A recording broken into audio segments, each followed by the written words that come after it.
आज हम शुरू करने जा रहे हैं मूल अधिकार भारतीय संविधान में।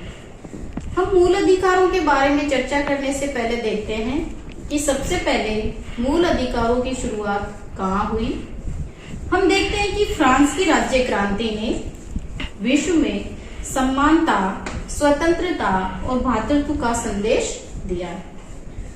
फ्रांस की राज्य क्रांति ने 1789 का जो फ्रांस में नवीन संविधान बना, उसके द्वारा उन्होंने मानवीय अधिकारों की घोषणा की। फ्रांस की राज्य क्रांति ने पूरे विश्व को प्रभावित किया और पूरे विश्व में समानता, स्वतंत्रता और भ्रातृत्व का संदेश फ्रांस से ग्रहण किया। फ्रांस का जब नवीन संविधान बना तो 1789 में नवीन संविधान में मानवीय अधिकारों की घोषणा की गई। फिर हम देखते हैं कि फ्रांस की राज्य क्रांति के बाद अमेरिका में 10 संवैधानिक संशोधन किए गए और इस 10 संवैधानिक संशोधनों के द्वारा 1971 में जो संविधान में 10 संशोधन हुए वो वहां अमेरिका में अधिकार पत्र कहलाए। फिर हम देखते हैं कि फ्रांस और अमेरिका ने पूरे यूरोपीय जो देश है उनको प्रभावित किया, या फ्रांस की क्रांति से या अमेरिका के जो संवैधानिक संशोधन से पूरा यूरोप के जो देश है वो प्रभावित हुए। और 1945 में जब संयुक्त राष्ट्र संघ की स्थापना की गई तो संयुक्त राष्ट्र संघ के द्वारा भी 10 दिसंबर 1948 को मानवीय अधिकारों की सार्वभौमिक घोषणा की गई। और जब संयुक्त राष्ट्र संघ द्वारा 10 दिसंबर 1948 को मानवीय अधिकारों की सार्वभौमिक घोषणा की गई, उसके बाद संपूर्ण विश्व में मूल अधिकारों को एक संवैधानिक दर्जा प्राप्त होने लग गया। हम देखते हैं कि भारत में जो मूल अधिकार हैं उनकी आवश्यकता और महत्व क्या है, क्या आवश्यकता हुई कि हमें इनको अपनाना पड़ा या इनका क्या महत्व है। हम देखते हैं कि जो मूल अधिकार हैं वो प्रजातंत्र के आधार स्तंभ हैं। हम कह सकते हैं कि प्रजातंत्र के आधार स्तंभ कैसे हैं। प्रजातंत्र में जो बहुमत है, जिस दल का बहुमत है उसका निर्माण करना या उसको निर्मित करना और उसको क्रियान्वित करने का कार्य कौन करती है? जनता। तो जनता के पास जब स्वतंत्रता है तो वो प्रजातंत्र के आधार स्तंभ है। इसमें हम देखते हैं कि व्यक्ति का संपूर्ण सामाजिक, मानसिक, नैतिक विकास करने के लिए भी मूल अधिकार आवश्यक हैं, जिससे व्यक्ति के व्यक्तित्व का विकास संभव हो सके। दूसरा हम देखते हैं कि राजनीतिक जीवन में एक दलीय विशेष की तानाशाही स्थापित होने से रोकने के लिए भी मूल अधिकार आवश्यक है। क्यों आवश्यक है? वर्तमान में जो राजतंत्र है वो लगभग समाप्त हो चुका है, लेकिन आज प्रजातंत्रीय शासन प्रणाली है। प्रजातंत्र में किसी एक दल को स्पष्ट बहुमत मिल जाता है तो उस एक दल की तानाशाही को रोकने के लिए मूल अधिकार आवश्यक है। एक दलीय तानाशाही से यह मतलब है कि जो बहुसंख्यक वर्ग है उससे अल्पसंख्यक वर्ग की सुरक्षा करने के लिए या उसको उनकी रक्षा करने के लिए मौलिक अधिकार जरूरी है।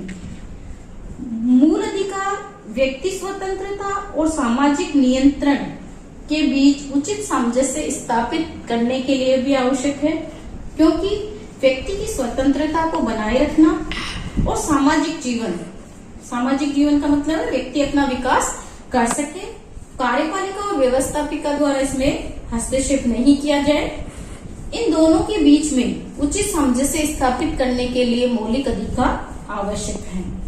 तो सबसे पहले हम देखते हैं कि फ्रांस की क्रांति, अमेरिका के जो 10 संवैधानिक संशोधन थे उनके द्वारा, संयुक्त राष्ट्र संघ के द्वारा जब मानवीय अधिकारों की घोषणा की गई और ये व्यक्ति के विकास के लिए आवश्यक है, इसलिए भारतीय संविधान में भी इनको स्थान दिया गया।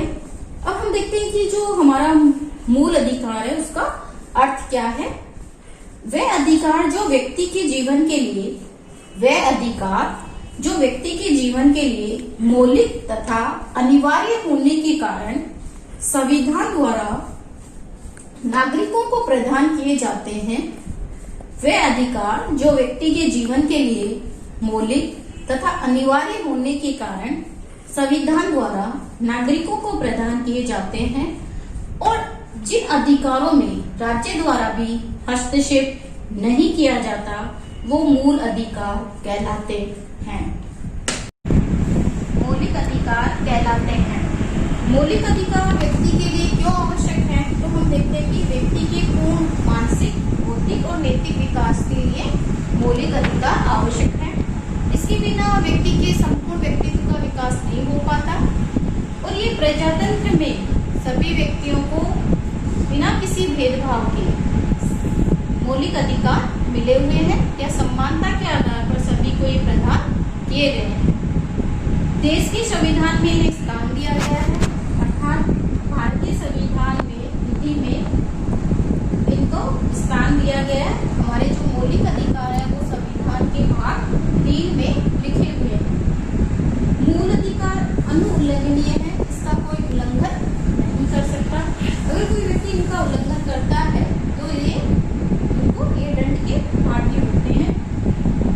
या जैसे हम देखते हैं कि कार्यपालिका और व्यवस्थापिका द्वारा इनका अतिक्रमण नहीं किया जाता, केवल संवैधानिक संशोधन के माध्यम से इनमें परिवर्तन किया जा सकता है। मूल अधिकार न्याय योग्य है, यानी कि अगर किसी व्यक्ति के मौलिक अधिकारों का हनन होता है तो वो न्यायालय में जा सकता है। न्यायालय द्वारा जो मूल अधिकार है उनको संरक्षण प्रदान किया गया है। अब हम देखते हैं कि भारतीय संविधान में जो मूल अधिकार है उनकी क्या विशेषता है।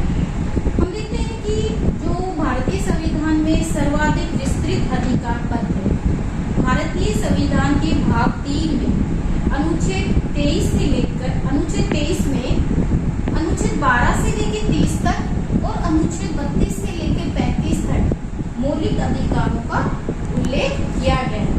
हम देखते हैं कि विश्व में जितने भी संविधान है उनमें भारतीय संविधान में जो मूल अधिकार है वो सबसे विस्तृत अधिकार पत्र है। मूल अधिकार व्यवहारिकता पर आधारित।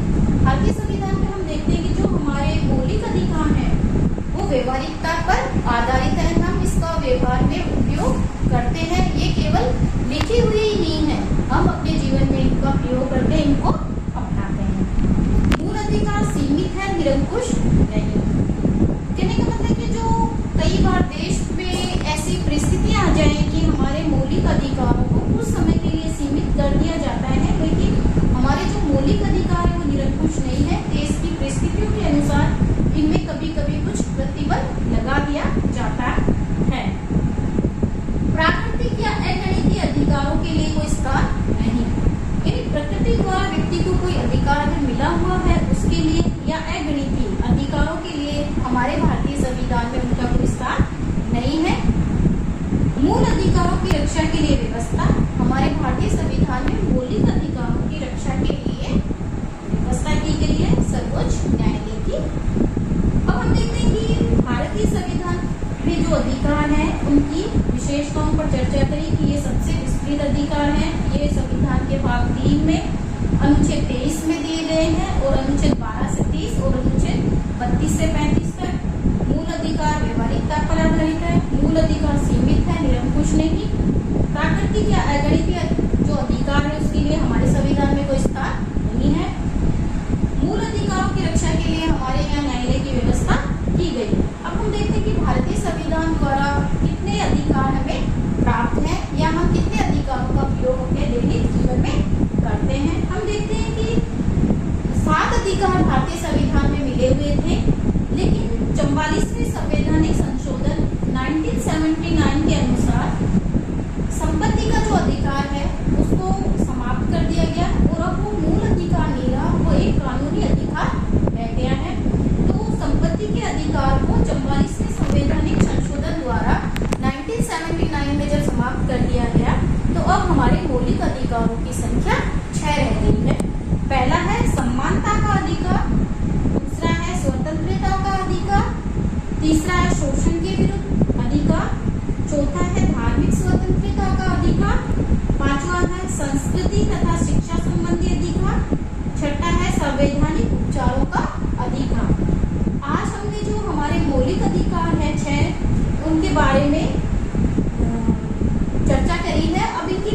से चर्चा